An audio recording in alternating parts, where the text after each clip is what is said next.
1 to 1 ஆன்மீக நேயர்களுக்கு அன்பு வணக்கம். கும்பராசிக்கு ஆணி மாத பலன்கள் எப்படி இருக்கும் அப்படிங்கிறத திரு ராஜேந்திரன் அவர்களிடம் கேட்டு தெரிஞ்சுக்குவோம். வணக்கம் சார். வணக்கம்மா. கும்பராசிக்கு ஆணி மாத பலன்கள் எப்படி இருக்கும், பரிகாரம் என்னென்ன பண்ணணும் அப்படின்னு சொல்லுங்கள். கும்பராசியை பொறுத்தவரை ஏற்கனவே அவர்களுக்கு ஜென்ம சனி 2ஆம் இடத்துக்கு போயிடுச்சு. ராசிநாதனே 2ஆம் இடத்துக்கு போகிறது ரொம்ப சிறப்பு இல்லையா? 2ஆம் அதிபதிங்கிறது நேரடி வருவாயை கொடுக்கக்கூடிய ஒரு கிரகம். அந்த கிரகம் 2ஆம் இடத்துல இருக்கிறது நல்லது தான். சில பேர் சொல்லுவாங்கள்ல, 2ஆம் இடத்தை வாக்குஸ்தானம்னு சொல்லுவோம். கண்ணாபுண்ணான்னு பேசுகிறவங்களை பார்த்து உனக்கு என்ன நாக்கில் சனியா அப்படின்னு கேட்பாங்கள்ல. அதனால் அந்த மாதிரி சில நேரங்களில் வாயிலேருந்து வரக்கூடிய சில வார்த்தைகள் கொஞ்சம் கோபமாகவோ கடுமையாகவோ இல்லை நெகட்டிவாக வருமே தவிர அது பணப்பிரச்சனையை பெரிய அளவுக்கு கொடுக்காது. இன்னொரு பக்கம் பார்க்கும்போது இந்த சனி அப்படிங்கிறது கும்பராசிக்கு மட்டும் உரியதல்ல, மகர ராசிக்கும் உரிய கிரகம் தானே. இப்போ 12ஆம் அதிபதி 2ஆம் இடத்துக்கு வர்றதுனால வெளிநாடு சம்மந்தப்பட்ட வருவாய் கிடைப்பதற்கு அதிகமாக வாய்ப்பு இருக்குது.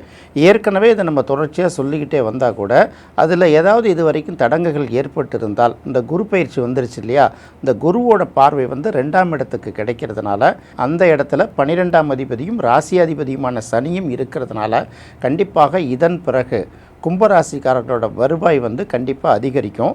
ஏற்கனவே 7.5 சனியில் ஜென்ம சனியில் கடுமையாக பாதிக்கப்பட்டிருந்தாங்கள்ல கும்பராசிக்காரர்கள், அவர்களுக்கெல்லாம் பார்த்திங்கன்னா இனிமேல் வருவாய் நல்ல வகையில் இருப்பதனால அவர்கள் எதிர்கால திட்டம் குறித்து என்னென்னலாம் பண்ணி வச்சுருந்தாங்களோ அதுக்கு இன்னும் ஒன்று அவங்க இறங்கி அந்தக்கான வேலைகளை பார்க்கலாம்.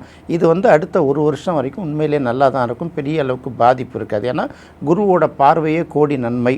குருங்கிறது பார்த்திங்கன்னா இந்த ராசிக்கு 2க்கும் 11க்கும் உரியது.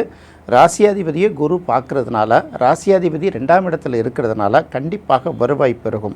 இன்னொரு பக்கம் குடும்பம் இருக்கு இல்லையா, குடும்பத்தில் ஏதாவது நெருக்கடிகள் இருந்தால், கணவன் மனைவிக்குள்ளே பேசிக்காமல் இருந்தால், அப்பா அம்மா பிள்ளைகளுக்குள்ளே பேச்சுவார்த்தை இல்லாமலோ இல்லை ஏதோ ஒரு வகையில் உறுத்தல் இருந்தால் கூட அந்த நிலைமையெல்லாம் மாறி குடும்பத்தில் ஒரு ஒற்றுமை நிலவும். இன்னும் நிறைய பேர் பார்த்திங்கன்னா நகை நட்டுக்கெல்லாம் வீட்டில் வாங்கி குவிக்கிறதுக்கான ஒரு வாய்ப்பு இருக்கும். அது கூட குவிக்கிறதுன்னு சொல்கிறேன், வாங்கிறது சாதாரண விஷயம்.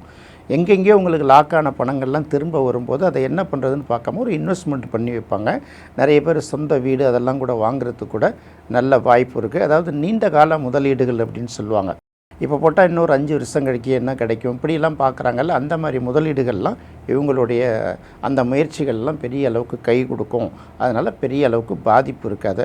அப்போ 2ஆம் இடத்தில் இருக்கக்கூடிய சனியை குரு பார்வை செய்வதன் மூலம் கும்பராசிக்காரர்களுக்கான வருவாய் பெருகும். இது இந்த ஒரு வருஷம் வரைக்கும் தொடர்ச்சியாகவே இருக்கும். பெரிய அளவுக்கு பாதிப்பு இருக்காது. அடுத்து ராசியிலேயே ராகு இருக்குது. ராசியிலேயே ராகு இருக்கும்போது என்ன பண்ணணுன்னா, தன்னை விட நம்ம கூட சொல்லுவாங்கள்ல, குருவி தலையில் பனங்கா வைக்கிறது அப்படின்னு சொல்லுவாங்க இல்லையா. அப்போ குருவிங்கிறது சின்னதாக இருக்கும், அது தலையில் பனங்கா வச்சா தாங்குமா? அதுபோல் நம்மை விட நம்ம தலையில் வச்சுருக்கக்கூடிய கிரீடம் ரொம்ப பெருசாக இருக்கிற மாதிரி இருக்கும். நம்மை நாமே மிகப்பெரிய லெவலில் இருக்கிறதா ஒரு கற்பனை பண்ணிக்கிட்டு மகாராஜா வராரு மகாராஜா போகிறாருங்கிற மாதிரியே அவங்களுக்கு அந்த மாதிரி ஒரு சிந்தனை இருக்கும். நாம் சொசைட்டியில் ஒரு பெரிய ஸ்டேட்டஸில் இருக்கோம், நம்ம இந்த மாதிரி செலவுகள்லாம் நம்ம செஞ்சால் தான் இந்த சொசைட்டி நம்மளை மதிக்கும், இந்த மாதிரி சொகுசான பொருட்கள்லாம் வீட்டில் இருந்தால் தான் நமக்கு ஒரு ஸ்டேட்டஸ் கிடைக்கும். இந்த மாதிரி ஒரு தேவையில்லாத எண்ணங்கள் மனசில் உதிச்சிக்கிட்டே இருக்கும். இருந்தாலும் பழைய ஞாபகங்கள், 7.5 சனியில் என்ன பாடுபட்டோம், ஜென்ம சனியில் என்ன பாடுபட்டோங்கிற ஒரு எண்ணம் அவர்களுக்கு இருந்தாலும் இந்த மாதிரி எண்ணங்கள் மனசுக்குள்ளே ஆக்கிரமிச்சுக்கிட்டே இருக்கும். இந்த எண்ணம் ரொம்ப அதிகமாக ஆக்கிரமிக்கும் போது தான் வேறு வழி இல்லாமல் கடன் வாங்கிட்டு டிஸ்டர்ப் ஆவாங்க. அதனால் அந்த மாதிரி எண்ணங்களுக்கு மனசில் இடம் கொடுக்கக்கூடாது. நம்மளுடைய பலம் என்ன பலவீனம் என்னன்னு தெரிஞ்சு ஒரு ஸ்டெப்பையும் ரொம்ப நிதானமாக வச்சாங்கன்னா அவர்களுக்கு பெரிய அளவுக்கு நெகட்டிவான பலன்கள் நடப்பதை தடுத்துடலாம். அடுத்து நம்ம ஏற்கனவே என்ன சொன்னோன்னா, 3ஆம் இடத்துல செவ்வாய் இருக்குது. இந்த செவ்வாய் ஒரு வார காலம்தான் அங்கே இருக்கும். அதுக்கப்புறம் 4ஆம் இடத்துக்கு போயிடுது. 4ஆம் இடத்துக்கு போகிற செவ்வாயை சனி 3ஆம் பார்வையாக பார்ப்பதனால உடல் ரீதியாக சின்ன சின்ன பாதிப்புகள் வரும். ஏன்னா 4ஆம் இடம் சுகஸ்தானம், அந்த இடத்துல போய் செவ்வாய் உட்காந்துட்டு அதை சனியை பார்ப்பதனால என்ன ஆகும்னா உடல் நலத்தில் சின்ன சின்ன பாதிப்புகள் வரலாம். அது மாதிரி பயணம் செய்யும் போதும் வாகனங்களில் செல்லும் போதும் ரொம்ப கவனமாக இருக்கணும். அப்படிங்கிறதுல ரொம்ப எச்சரிக்கையாகவும் இருக்கணும். உணவு விஷயத்துலையும் எச்சரிக்கையாக இருக்கணும், பயணங்கள்லையும் ரொம்ப எச்சரிக்கையாக இருக்கணும். இப்படி இருந்தால் தான் வாகனங்கள் அடிக்கடி செலவு வைக்கிறதுக்கு ஒரு வாய்ப்பு இருக்குது. வீட்டில் அடிக்கடி ரிப்பேர் வந்துகிட்டே இருக்கும். இதெல்லாம் ஒரு பக்கம் போயிட்டே இருக்குது.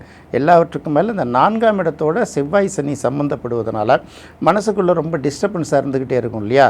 இந்த மாதிரி எண்ணங்கள்லாம் மனதுக்குள்ளே தொடர்ச்சியாக வளர்ந்துக்கிட்டே இருந்ததுன்னா நம்மளோட தன்னம்பிக்கையை குலைக்கிற அளவுக்கு இருக்குங்கிறதுனால இருக்கிறதுனால செவ்வாய்க்கிழமை அல்லது சனிக்கிழமைகளில் நரசிம்மர் வழிபடுவது நல்லது. அப்படி இல்லாத பட்சத்தில் சுப்பிரமணியர் அப்படிங்கிற பேரில் உள்ள முருகனை வழிபட்டாங்கன்னா அவர்களுக்கு இந்த நெருக்கடியெல்லாம் குறையும். நம்ம ஆரம்பத்திலேருந்து தொடர்ச்சியாக ஒரு ராசிக்குமே சொல்லிட்டு வரோம். செவ்வாய் சனி, சூரியன் சனி தொடர்புகள் கோச்சாரத்தில் எப்பப்பெல்லாம் வருதோ அது எல்லா ராசிக்கும் ஏதாவது ஒரு வகையில் பாதிப்பை கொடுத்துக்கிட்டு தான் இருக்குங்கிறதுனால இவர்களுக்கும் அந்த மாதிரி பாதிப்பு இருக்குங்கிறதுனால நரசிம்மர் வழிபாடு அல்லது சுப்பிரமணியர் வழிபாடு செய்வது ரொம்ப சிறப்பு அப்படின்னு சொல்லிட்டோம். அடுத்தது 5ஆம் இடத்தில் சூரியன் இருக்குது, 5ஆம் இடத்துல புதனும் இருக்குது. மாத தொடக்கத்தில் 5ஆம் இடத்துல இருக்கக்கூடிய சூரியன் என்ன பண்ணால் தேவையில்லாத இந்த படபடப்புன்னு சொல்லுவாங்கள்ல, சின்ன விஷயம் சொன்னால் கூட இப்படி ஷாக் ஆகுவாங்கள்ல, அந்த மாதிரி ஒரு மனநிலையை உருவாக்கி கொடுத்துரும். சில பேர் இப்படி கதவை தட்டோன்னா ஐயோ அப்பான்னு மிரள்றாங்க பார்த்தீங்களா, அந்த மாதிரி சின்ன விஷயம் பட்டால் கூட அப்படி ரொம்ப அப்செட் ஆகி பயந்து போயிடுவாங்க. அந்த மாதிரிலாம் எதுவும் பயப்படக்கூடாது. அடுத்த மாதம் சரியாயிடும்.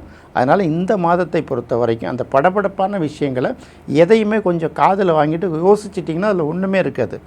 எடுத்தோடனே அப்படி பயப்படுற மாதிரி சில சூழ்நிலை. ஏன்னா 5ஆம் இடத்து சூரியன் அதை கொடுக்கும். அப்புறம் என்ன சொல்லுவாங்க, இந்த அப்பப்போ கேஸ் ட்ரபிள் வந்து அடைச்சிக்குதுல்ல நெஞ்சில், அது மாதிரி உணவு குழாய்களில் இந்த மாதிரி சில ட்ரபிள்கள்லாம் இருக்கும். அதை கண்டெல்லாம் பயப்படாமல் அதுக்கு என்னென்ன சின்ன வைத்தியங்கள் உணவு முறைகளிலே சரி பண்ணிக்கலாம்ல, அதெல்லாம் பார்த்துக்கிறது நல்லது.